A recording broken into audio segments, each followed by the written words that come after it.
Giving all honor, glory, and allegiance to the Most High King of the universe. As I only got 55 minutes to get through this lesson, and it's 5 chapters, we're going to get right to it.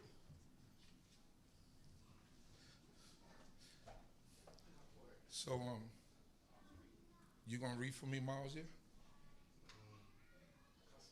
Anybody wants to read? My reader's not here. Brother, sister, it don't matter.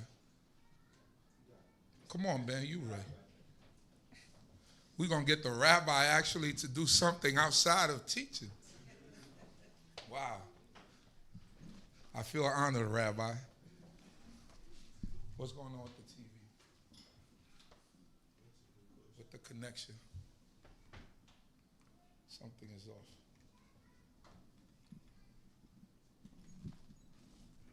All right.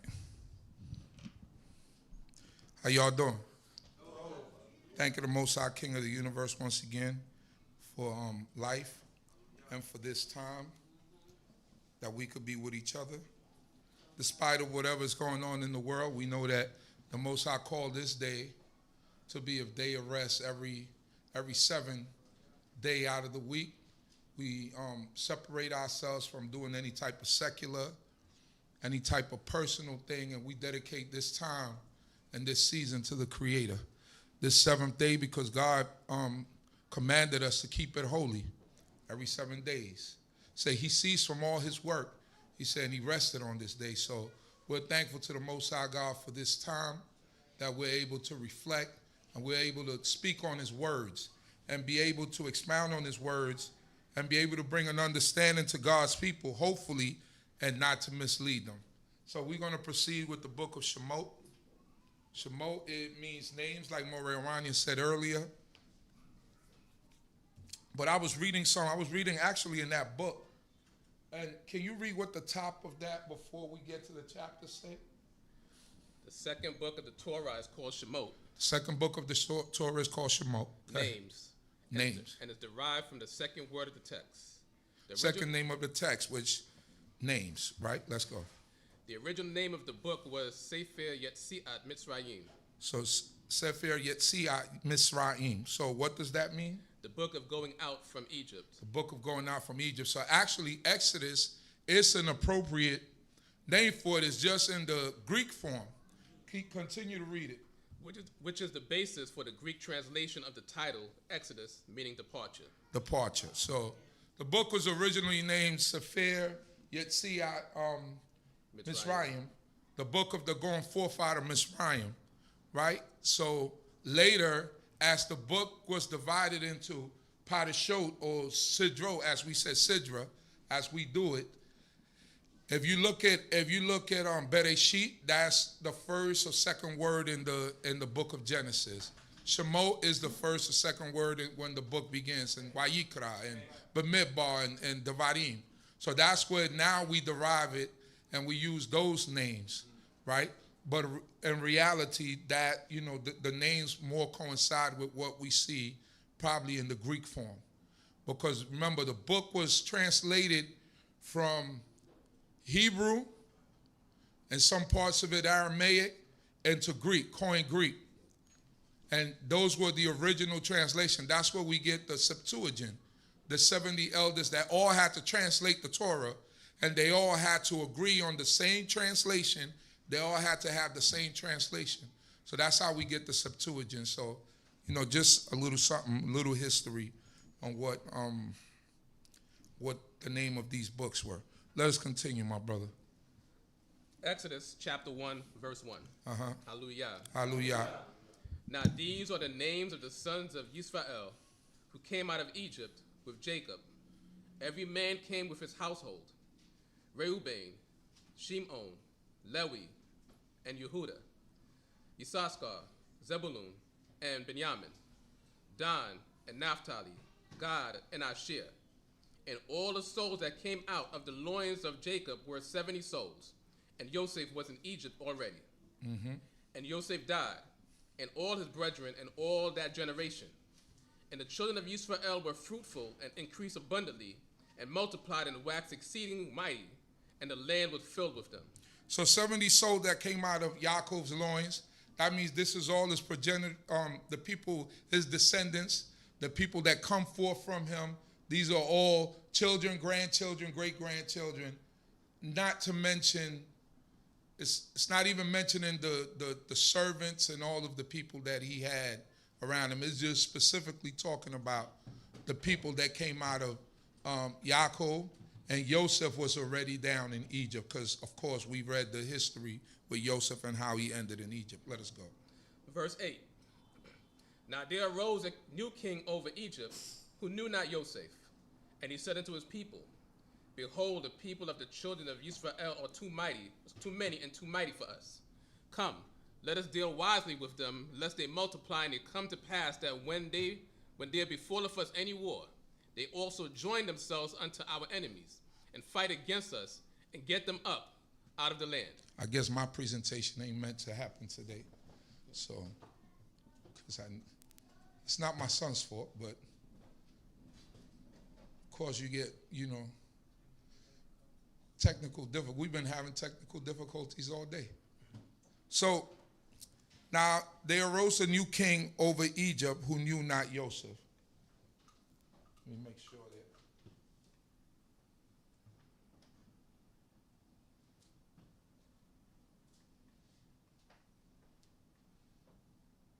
Can you step that back for me?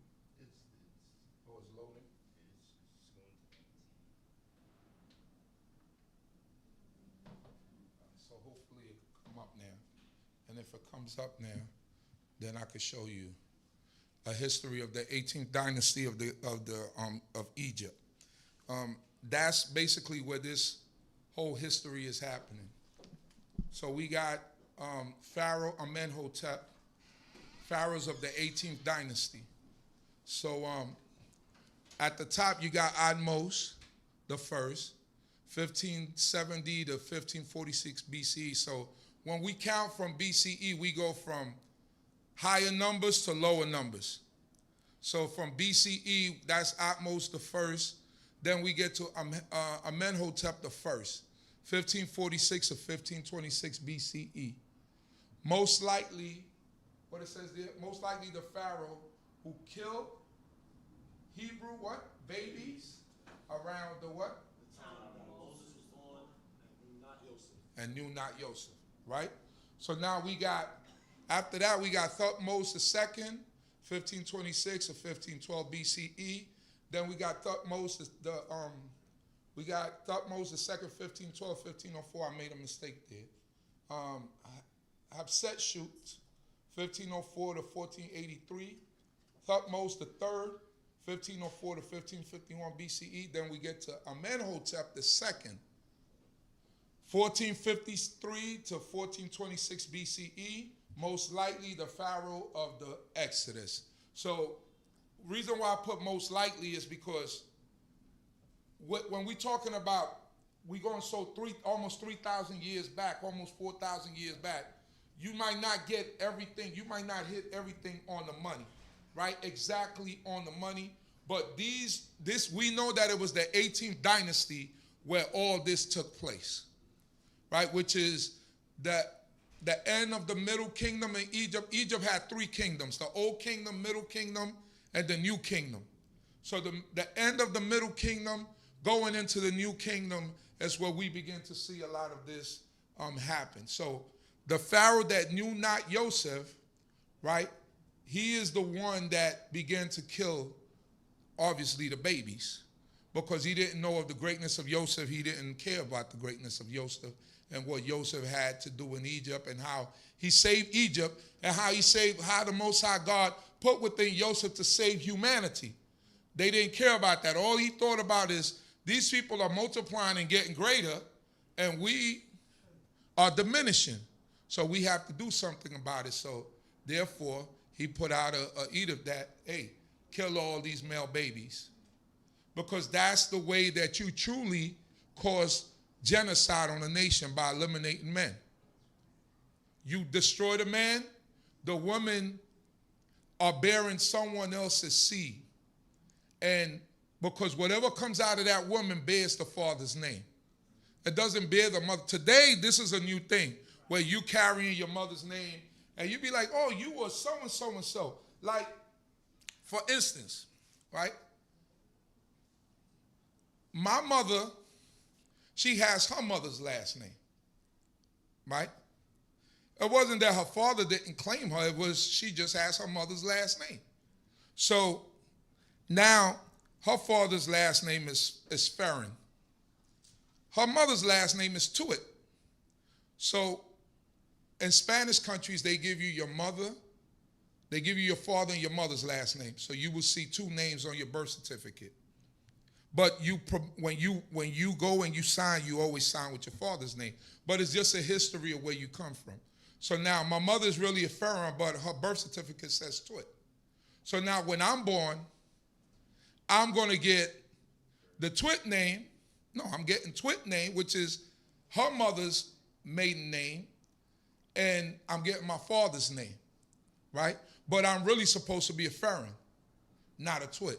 You get what I'm saying? Yeah. So this is what's going on when we talking about a genocide and we talking about eliminating a nation, you really eliminate the men. So Pharaoh said, we're going to start this from them being babies. We're going to eliminate them. We're going to get them up out of here. We're going to make them extinct. But let's see what happens. Verse 11. Therefore they did set over them taskmasters to afflict them with their burdens. And they built for Pharaoh store cities, Pithom and Ramses. But the more they afflicted them, the more they multiplied, and the more they spread abroad. So another thing about the store cities, we did not build the pyramids in Egypt.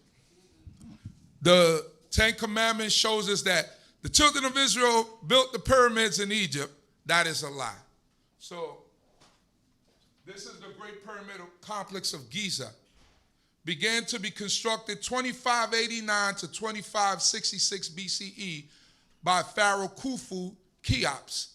That's like I believe like the fourth dynasty in Egypt. This is way before the time of the Exodus. So when it says that they built store cities is not pyramids.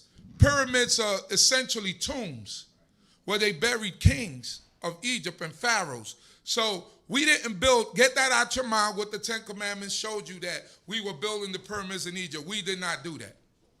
So now when it says we built the cities, great store cities, Ramesses and what's the other one? Pithom. That what we were building is just maybe a storehouse, maybe a factory, maybe different things for the pharaoh of that time. But the great pyramids were already built in Egypt. We didn't build them. So then it says Ramesses, one of the store cities was called Ramesses. So that is a conflict also because King Ramesses came way after we left Egypt. So now that leaves us in a dilemma because a historian is going to say, well, how did y'all build a city called Ramesses when y'all was been out of Egypt? So this is where a word by the name of anachronism, I believe you say, anachronism. So this is basically, for those of you who lived in New York City and Brooklyn, before Mother Gaston was called Mother Gaston, what was the name of that street? No, Mother Gaston was what? Stone. So in 1990, it was named Mother Gaston after an activist in Brownsville who took care of children, who taught children or whatever. But prior to that, it was named Stone Avenue. Marcus Garvey Avenue, before that, was called what? Sumner Street, right? So what happens is through history, when an historian begins to write, sometimes he will write, like, let's say if he's writing about the 60s, Mother Gaston wasn't named Mother Gaston in the 60s. It was named Stone Avenue. So, but if he's writing it in this time, he's going to begin to write and he's going to put Mother Gaston. But that's going to be inaccurate because in the 60s, it wasn't called Mother Gaston. It was called what? Stone Avenue. So this is what happened with the actual writers of the Tanakh. They wrote it in a time when, by the time Ramesses was there, the city was called Ramesses or whatever, but it wasn't Ramesses at that time. So that's why we see they was building store cities, Ramesses and this other city, but it wasn't really, that wasn't the name of it at that time. They were just writing in the time when these kings were still alive. You understand, about the past and what had happened already. But that time had already went by. You know what I'm saying? So that's why you see Ramesses here and you see Pithom, right? But that was not the king. That's why a lot of people think that the Pharaoh of the Exodus was Ramesses, but they'll be off. The Pharaoh of the Exodus is, let me go back, it's this guy right here. Amenhotep II. Keep that in mind. That's a statue of him, and this is how he looked. On the far left, that's how he looked. So now, very important to see how he looked, because they depicted him as a man of what? A man of color.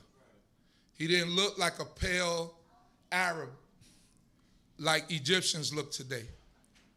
He was a man of color. That's also him sitting with his caretaker on the lap of his caretaker right there. And this is a bust of him that they have in the museum. So it's very important for us to see. People always say, why do y'all always get into the color thing? We have to get into the color thing because overall, people try to eliminate that and try to say Egyptians are the people that are there right now. When that's Arab people, that's in the state of Misraim.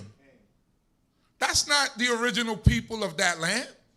So we always have to come back. See, Egyptians left everything on record so we could see today that what they've been teaching us for years is lies. The people that are in that land right now are the United Arab Republic. Arab, very important. The Arab got in there with what, like the first century when they started their caliphates and they started going and invading North Africa. That's how you see North Africa, where you see white-looking people in North Africa. But the original people of Africa are people of color. Canaanites, you know, you got the Libya, all these original people. And we're going to go through some photos, and we're going to see even in the 1800s, the Bedouin tribes and the Bedouin people of North Africa and how they look. Let us go, my brother. 12. But the more they afflicted them, the more they multiplied, and the more they spread abroad. And they were a dread because of the children of Israel. They were a dread because of the children of Israel. So the more they afflicted us, God made us multiply more. Simple as that. Let's go. And the Egyptians made the children of Israel to serve with rigor. And they made their lives bitter with hard service, in mortar and in brick, and in all manner of service in the field. And all order of service in the field. So all manner of service in the field. So no matter how much we did, they made us do more. Rigor, labor, they broke our backs basically. Let us go. In all their service, wherein they made them serve with rigor. With rigor, let's go. And the king of Egypt spoke to the Hebrew midwives, of whom the name of the one was Shiphrah, and the name of the other Puah. Very important thing. There's a papyri or how they say papyrus, and the Brooklyn Museum. If you go there, it's called the Brooklyn Papyri. And in that Egyptian artifact, you're going to find the name of Shiphrah, one of the midwives that we're talking about in this book right now. And she was a servant, and she was also in the 18th dynasty. She was recorded as one of the servants in that papyri, showing that the history of the Tanakh coincides with other history. And that this could be proven. When we talk about this, we know what we're talking about. When God made this, yeah, you might have a little clerical error here and there or whatever, but it's not something that's going to take you so far off to where you're going to lose your understanding. No, God is going to always bring us to understanding. Let us go. 16. And he said, when you do the office of a midwife to the Hebrew women, you shall look upon the birth stool. If it be a son, then you shall kill him. But if it be a daughter, then she shall live. But the midwives feared God and did not as the king of Egypt commanded them, but saved the men children alive. What kind of savage thing is that? When you see the babies, when the babies are born, just bash their heads in. Kill them, suffocate them, murder them. What kind of atrocity is it that you're telling us, Pharaoh, that you want us to do? You see, a life is precious. They understood that. Shipra and Puah understood that life is precious. We're not going to do that. You got to be crazy. You got to be out of your head, right? So when they speak about a birth stool, today, most of the time when women give birth, they give birth on a bed and they strain in and of course, the baby won't come down because you're in a laying down position. But women back in the days, they used a birth stool. So the inscription in Egypt, you see, that's a birth stool. And in the middle, it looks like a little bench or whatever. But right in the middle of that, there is an opening. And the midwife is actually underneath there catching the baby. So it was more of a, when a woman is just like anything else. Like when the way that you use, it might sound crazy, but when you use the bathroom, when you do anything like that, if you're in a squatting position, it's going to come out easier. So the same thing with childbirth. When a woman is in that position, it's an easier process.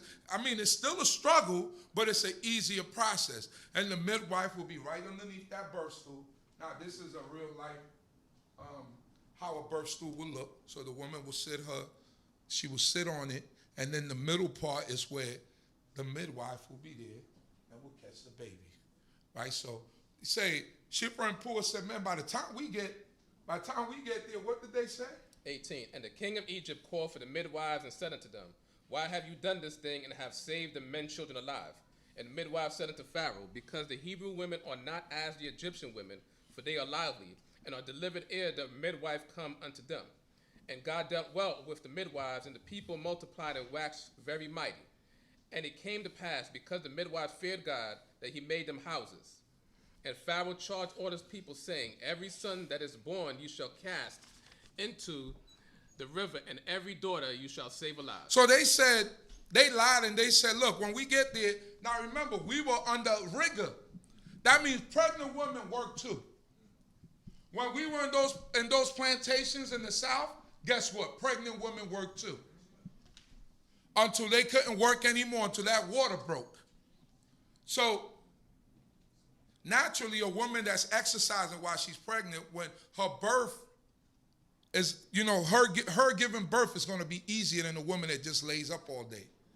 And she's going to struggle. But a woman that walks, that exercises, squats, they tell you to do all that. Squat, do all that, get your body in shape, so that when you go there, the baby just pop out. Boop. I mean, not just literally pop out, because you got to go through a process, but you know what I mean. You're not going to be in labor 24 hours. You're not going to be in labor for 2 days and doing things like that. You're not going to go through stuff like that. You know what I'm saying? What you say, Ima? But what they were doing is lying, and they were saying that now by the time we get there, these women already having the baby. So how are we going to take the baby away from them and kill it? So they lied. They were delivering the babies, and they just weren't going to murder any babies. So God dealt well with them, and what he did, he built them houses in Egypt. That means that they were all right, because they did that which is right before the Creator. Let us go, chapter 2. Exodus chapter 2, hallelujah. Hallelujah. And there went a man of the house of Lewi, and took to wife a daughter of Lewi. And the woman conceived and bore a son, and when she saw him that he was a goodly child, she hid him 3 months. And when she could not longer hide him, she took for him an ark of bulrushes, and daubed it with slime and with pitch. And she put the child therein, and laid it in the flags by the river's brink. And his sister stood afar off to know what would be done to him. And the daughter of Pharaoh came down to bathe in the river. And the maidens walked along by the riverside, and she saw the ark among the flags, and sent her handmaid to fetch it. And she opened it and saw even the child, and behold, a boy that wept. And she had compassion on him, and said, this is one of the Hebrews' children. Then said the sister to Pharaoh's daughter, shall I go and call thee a nurse of the Hebrew women, that she may nurse the child for thee? And Pharaoh's daughter said to her, go. And the maiden went and called the child's mother. So who is the sister? Who? Miriam, right? That's the only recorded sister that we know that Moses and Aaron had, right? So it had to be Miriam. So Miriam had the task of taking the ark to the river and watch over and see what will become, because that Nile River got crocodiles. No, they don't got gators. They got crocodiles. Gators is in North America. Over there, crocodiles grow much bigger, you know. So they got crocodiles. They got all types of stuff coming out. But the mother could not bear taking her baby to the river's brink or bank and just putting the baby and watching the baby go. So she said, you go do it, Miriam. You put that baby out there and you see what happens to it, whether a crocodile jumps out and eats it, whether, you know, it's 3 months already. It said this was a goodly child. That means in that period of time, she had to hide that baby. That baby wasn't making a bunch of noise. That baby wasn't a noisy baby, because if the Egyptian neighbors would have heard it, guess what? I got to put it to death. But she could no longer hold this baby or hide this baby, because eventually the baby going to come out and people are going to be like, hey, where did this baby come from?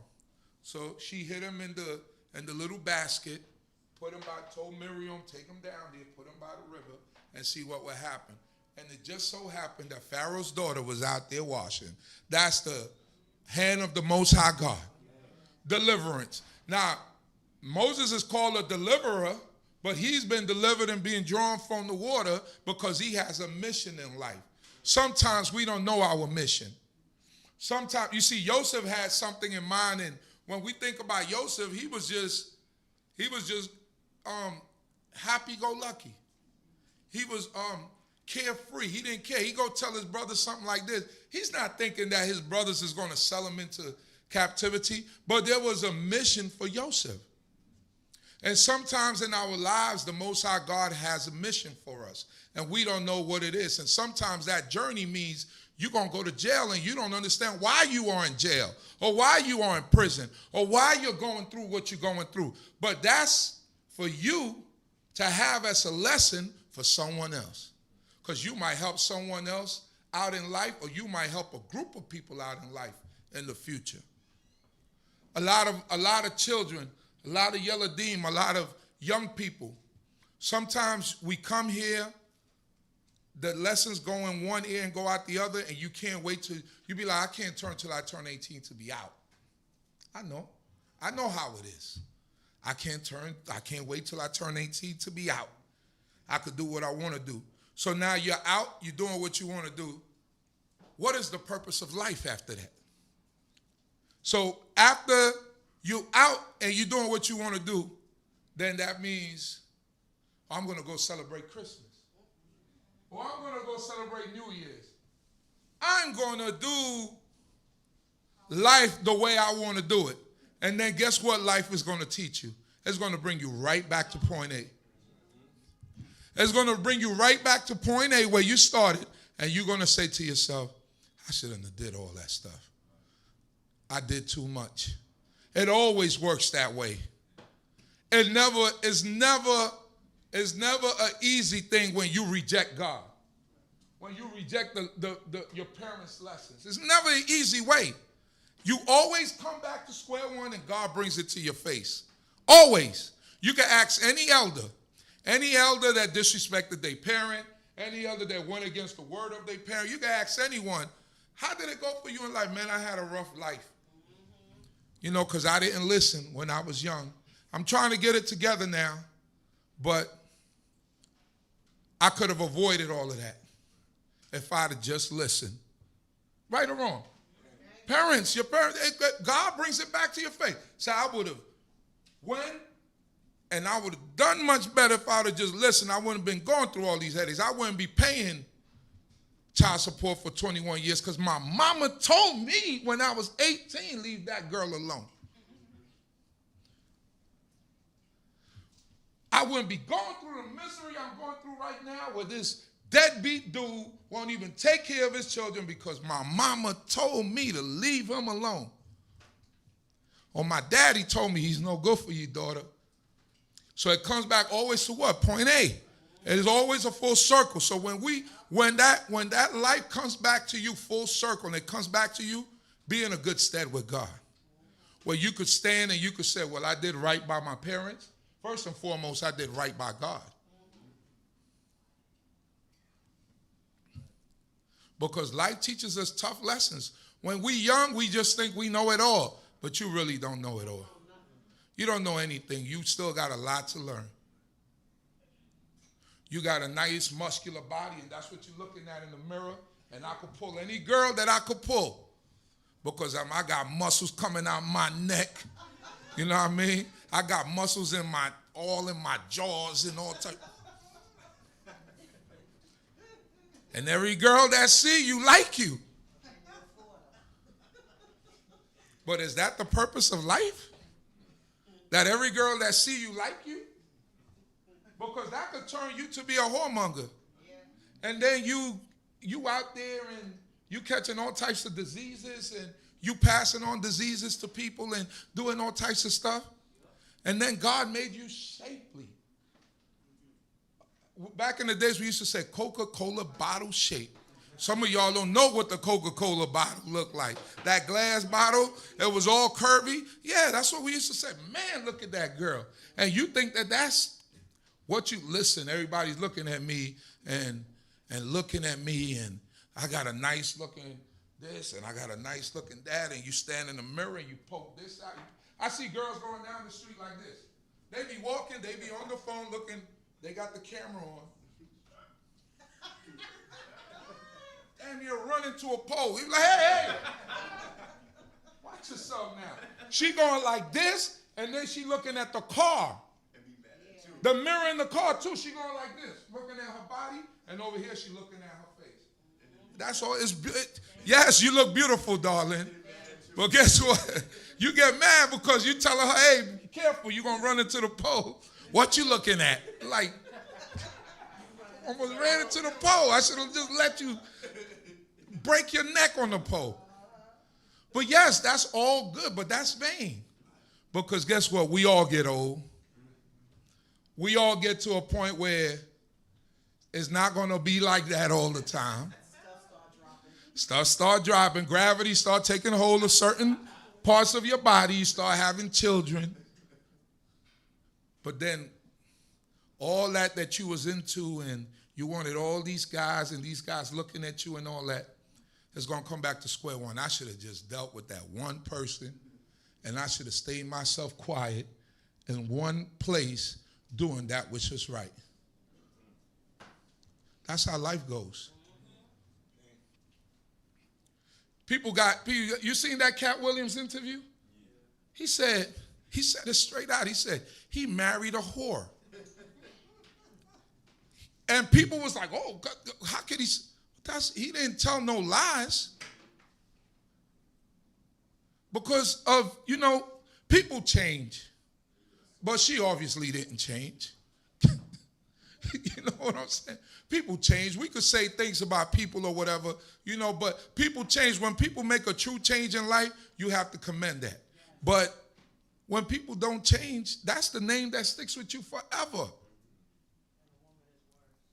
Yeah, because a woman, a man, it's not looked at the same way as a woman. It's not right, but I'm saying it's not looked at the same way. So therefore, a woman has to really think of herself as being more precious and hold herself to a higher standard and wait for the right moment to be able to give yourself over to someone that's good and that's righteous. It's not perfect. God didn't make any of us perfect. So he might leave socks on the living room floor. He might play video games. But is he good to you? Yeah, he might, his feet might smell like corn chips. Yeah, then you got to, you might have to introduce him to athlete's spray for his feet. Be like, you got to put this on, man, because your feet stink. He's not perfect. Because what happens is and I'm way off from the lesson, but sometimes what happens is we look at these TV, it's an illusion of what real life is. Social media is an illusion of what real life is. Life is about finding the right person to live with, to have a righteous family with, to raise up a righteous family, and to try to do that which is right. Sometimes it doesn't work out. Life happens. But it doesn't mean that you revert back to the things that are not right before the Creator. You got to do that which is right. I like speaking to the youth. You know why? Because they the future.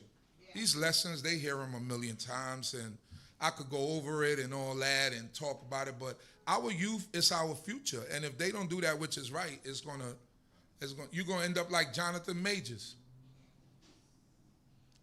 He running around with this woman, and because you didn't stick to the plan and the things that you were supposed to do, now you jammed up with some woman that took your phone. You ran away from her, but yeah, you caught the charge, and you got found guilty. I heard on the tape she sounded drunk. He wasn't screaming. He was just talking with a little bit of authority, but he wasn't yelling and screaming. But if you'd have took other decisions in life, probably wouldn't have been in that, what's the name? And he's that same muscle-bound guy that got the muscles coming out of his neck and out of his teeth and all that. You know. Yeah, he's that same guy. Let us go. I'm not going to get through this, obviously, so go ahead. Exodus chapter 2, verse 9. Uh-huh. And Pharaoh's daughter said unto her, Take this child away and nurse it for me, and I will give thee thy wages. And the woman took the child and nursed it. And the child grew when she brought him unto Pharaoh's daughter, and he became her son. And she called his name Moshe, and said, Because I drew him out of the water. Hey, how fortunate for his own mother, right? Because Miriam saw and said, hey, you want me to bring you one of the Hebrew nurses? And Pharaoh's daughter said, yeah. And guess who he going to bring her to? His own mama. So that's when the teaching began. You are Yisrael. You this, you that. That's where Moses got his lesson at home from his mama. His own mama got to nurse him, and she got paid for nursing him. That's the blessing of the Most High God. She got paid for doing that. Because they didn't know the relation. But she knew that she was his mama. And she put in Moses what he was. You were Israelite. Although you're going to grow up in that court, in Pharaoh's court, you are this. And we're going to see how evident that is in the next few verses. Let's go. And it came to pass in those days when Moses was grown up. He was grown up. That he went out unto his brethren and looked on their burdens. And he saw an Egyptian smiting a Hebrew, one of his brethren. One of his brethren. So he knew that he was a Hebrew, and he knew that that was an Egyptian, and that he was smiting one of his brothers. Let's go. And he looked this way and that way. He looked this way, he looked that way. Make sure no cameras, nobody looking out the window. All right, let's go. And when he saw that there was no man, he smote the Egyptian and hid him in the sand. Uh-huh. So there was no, he said he saw that there was no man, right? So he smote the Egyptian and did what? He buried him in the sand. That means he's out of sight. So the only one left that saw that was who? The Hebrew. The one that the Egyptian was beating up. So Moses came, delivered him, killed the Egyptian, buried him in the sand. No evidence of nothing. But let's see what happens. And he went out the second day. Right. And behold, 2 men of the Hebrews were striving together. 2 Israelites were fighting with each other. Let's go. And he said to him that did the wrong. He said to the bully, Wherefore smitest thou thy fellow? Why are you putting your hands on your brother, man? Go ahead. And he said, Who made thee a ruler and a judge over us? He said, who made you a ruler and a judge over us? Let's go. Thinkest thou to kill me as thou didst kill the Egyptian? So who ran his mouth? The Hebrew. Who went back and told and snitched? Who went back and told everything? Because if it was Moses, it was the Egyptian, and it was the Hebrew, right? Moses killed the Egyptian, buried him in the sand. There is no evidence of him being around no more. He's in the sand. So there was only one. Moses didn't go back and tell on himself. So who went back and told? The Hebrew went back and told. He ran his mouth. Yo, you wouldn't believe the Egyptian prince. He came and he killed the Egyptian dude and buried him. And then the chatter. So by the time the next day came, the whole community knows that this dude killed this Egyptian prince killed an Egyptian for a Hebrew, not knowing that Moses is actually a Hebrew. And he's telling them, hey, listen, stop this. What are y'all doing? Y'all not supposed to be fighting with each other. And he's going to say, what you going to do? You going to kill me just like you killed that guy yesterday? So then what Moses did. And Moses feared and said, surely the thing is known. So they run their mouth too much. Now when Pharaoh heard this thing, he sought to slay Moses. But Moses fled from the face of Pharaoh and dwelt in the land of Midian. And he sat down by a well. So Midian is south. No, Midian is of Egypt is north, right? I think it's like northeast or something like that. Let us go. Now the priest of Midian had 7 daughters, and they came and drew water and filled the troughs, whichever you prefer, to water their father's flock. Right. So this is the priest of Midian. He has 7 daughters. It makes no mention of sons yet at this point, right? It say he has 7 daughters. We know he had a son later on, right? He had a son or whatever, but at this point, his daughters is the one that have to go and water the flock. That means he has a flock of sheep or whatever. They have to go to the well where everybody goes, and they have to actually bring them buckets up, and they have to give water to the flock, to the sheep. Let's go. That's a lot of work, and keep them arms. Y'all, women always, the flab, it's getting a little bit flabby. Well, that will keep you, keep that flab away. Let's go. And the shepherds came and drove them away, but Moses stood up and helped them and watered their flock. So the shepherds came and drew them away, meaning they was housing them. Get out of here. They get there first. They in line, and the male shepherds come and be like, get out the way. Get out the way, Zipporah. Just shut up. They just house them. They not beating them up, but they just, y'all the women, move to the back. And they could try to fight, but they can't overpower them. But Moses saw this, and he said, not on my watch. And he went and he helped them. Let's see what happens. And when they came to Reuel, their father, he said, how is it that you have come so soon today? Because y'all never come this soon. Why? Because every day they getting what? Housed. You don't go, even if you're here first, you're going to be last. And that's how it was happening. So today they came back. Let's say they was coming back every day no, they didn't have clocks. But let's say they go out every morning at 7 to go water the flock. And every day they come back at 12 midday. Today they came back at 9 a.m. It's like, how y'all got back so quick? What happened? And what they said? And they said, an Egyptian delivered us out of the hand of the shepherds, and moreover, he drew water for us and watered the flock. Very important. He said, an Egyptian delivered us out of the hands of the shepherds, and he drew water for us, and he helped us. So, and we see that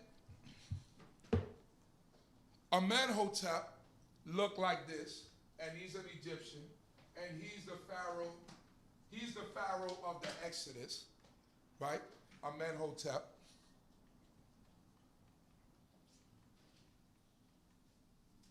This is how Egyptians depicted themselves. You see the Egyptians there with the little white tie thing around their waist. This is how they depicted themselves. And obviously they had white color, right? They knew the difference between colors, right? White, they got different colors, blue, brown, black. They understood the difference in color. So if they're painting themselves and they were a pale people, wouldn't they paint themselves pale? Obviously, they were not a pale people. The walls of Egypt, not going to lie. Now, I took these pictures personally. I went to an exhibit at the Met Museum, the Metropolitan Museum of Art in Manhattan. I believe it's on 5th Avenue or Park Avenue, one of those streets. I went up there with my brother, Chief Uzziel, and this is what they had on the walls. the exhibit of Egypt. This is the pictures that I took. And these people did not depict themselves as white folks or even light-skinned people. They are people with melanin. So if Moses was mistaken as an Egyptian, which are Hamitic people, now their encyclopedia says that the children of Ham are the progenitors of the African nations. Africa is a black continent. So if the children of Ham, which is, I believe the 4 children of Ham are Canaan, Put, Mizraim, and Cush. So Cush is what we know today as what? Ethiopia. Put is what we know today as Libya.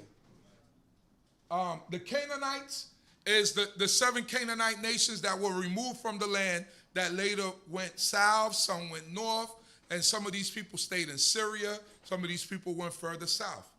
And who am I missing? Who did I forget? And Mizraim, which is Egypt. So if Ham was the progenitor of the African nations, that means Ham was, well, all Shem, Ham, and Japheth were people of color, people of melanin. Some people don't like when we get into this discussion, but we have to talk about it, because if we don't talk about it, they're going to erase our history and who the people of the Tanakh are. So there it is. That's how the Egyptians depicted themselves. So if Moses was mistaken as an Egyptian, that means Moses had to look like that. He didn't look like any pale face.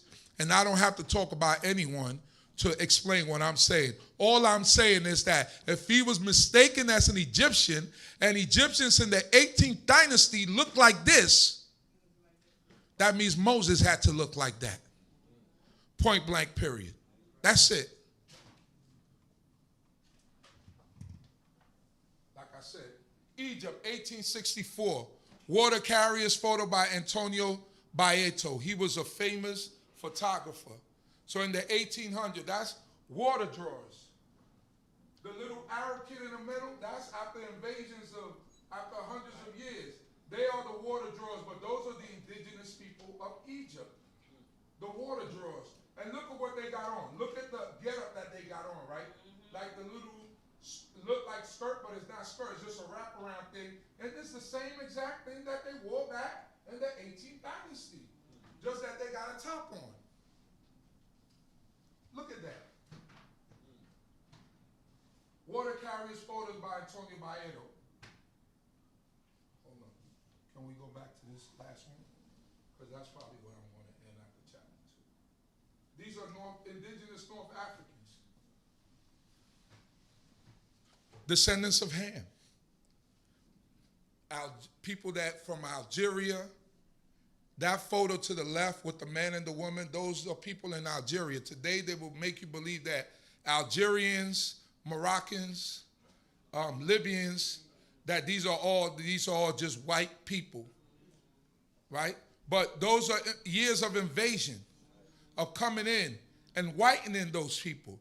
But these are the original people. That man got locks on his head with his wife. That's 1863, 1864.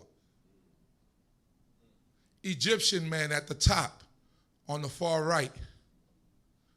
At the bottom, these are Egyptians. That's how they look. Those are original people. These are not the people that they show us today. But it's important to understand this history, because if we don't understand it, they take it away from us. Let us go. Verse 20. Uh-huh. And he said unto his daughters, and where is he? Why is it that ye have left the man? Call him that he may eat bread. And Moses was content to dwell with the man, and he gave Moses Zipporah his daughter, and she bore a son, and he called his name Gershom, for he said, I have been a stranger in a strange land. I've been a stranger in a strange land. That's what he called his first son. Let's go. I'm done with the presentation. That was it. Go ahead. And it came to pass in the course of those many days that the king of Egypt died, and the children of Israel sighed by reason of the bondage, and they cried, and their cry came up unto God by reason of the bondage. And God heard their groaning, and God remembered his covenant with Abraham, with Yitzchak, and with Yaakov. Mm-hmm. And God saw the children of Israel, and God took cognizance of them. So now the bondage is becoming extreme. God heard the cry, And you remember the covenant with Abraham, Isaac, and Jacob, that he will be our God and that we will be what? His people, and that we will also go into that land. So it's time to get out of Egypt. Let us go. Meaning the land of Canaan. Let's go. Exodus chapter 3. Uh-huh. Now Moses was keeping the flock of Jethro, his father-in-law, the priest of Midian. And he led the flock to the farthest end of the wilderness and came to the mountain of God unto Horeb. Uh-huh. And the angel of Jehovah appeared unto him in a flame of fire out of the midst of a bush. And he looked, and behold, the bush burned with fire, and the bush was not consumed. And the bush was not consumed. So Moses went from a state of being in a palace, being almost Pharaoh's son, being in a higher state, to now to the most humble position that you could be in. A caretaker of animals, a shepherd. Why is this important? Because Moses had to be humbled. God had a plan for Moses from when he was in that basket, from when he was in his mother's womb. He had a plan for him. So Moses could not go in to bring God's people out of Egypt with the same mentality that he had when he was in Egypt. That had to be changed. So what's the best way? A caretaker of animals. Someone that has to be concerned. Someone that has to watch after the flock. Don't you know that you have some cattle people that take care of cattle? Sometimes the cow gets so gassy. Oh, yeah. They gotta lay the cow down on the side and poke a hole in the cow's stomach to release the gases, to release the gases from the cow so that they be relieved from pain. You have to know these things. You have to know how to take care. Sometimes I've seen that sometimes when the animals, like big animals, cows and stuff like that, constipated, they put in a long glove and they got to go into that animal's anal, go in there and pull that stuff out. These are caretakers. This is people that take care of animals. So Moses had to be humble to a state to where he knew how to take care of these animals and be able to corral them. You know, a shepherd's hook is really for, a shepherd don't lead from the front, he leads from the back. He's watching the flock because if he's in the front, when the wolf comes, what's going to happen? He can't see the wolf. He can't see the bear. He can't see the lion. So he has to be behind them and see what's coming. And when one veers off, the shepherd's hook has that hook on it that he brings them back in. Because sometimes some veer off. Hey. Bring them back in, get them focused. So he had to learn how to do this with the animals first before he could do this with a nation. Let us read a little bit more and then we'll end. And Moses said, I will turn aside now and see this great sight, Right. why the bush is not burnt. And when Jehovah saw that he turned aside to see, God called unto him out of the midst of the bush and said, Moses, Moses. And he said, Here am I. He said, Hineni, let's go. And he said, Draw not nigh hither. Put off thy shoes from off thy feet. For the place wherein thou standest is holy ground. Moreover, he said, I am the God of thy father, the God of Abraham, the God of Yitzchak, and the God of Yaakov. And Moses hid his face, for he was afraid to look upon God. He was afraid to look upon God. So obviously the lessons of the God of Abraham, Isaac, and Jacob have been taught to him by his mother. Right? That didn't come from Pharaoh's daughter. That came from his mother. So therefore, when he spoke to him in that manner, he hid his face because he said he didn't want to see God's face. So at that point, Moses is at Mount Horeb, which later we will see as Mount Sinai. Right? Most scholars say that Mount Horeb is Mount Sinai.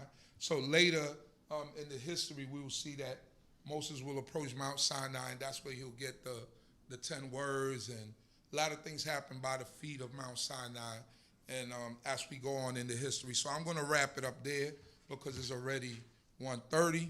I know there's a lot left, but unfortunately we started late today, and I'm not going to burden the people. So you could continue to read the rest of the history on your own, and I pray that the Most High God, creator of heaven and earth, in which you are, protect you and keep you.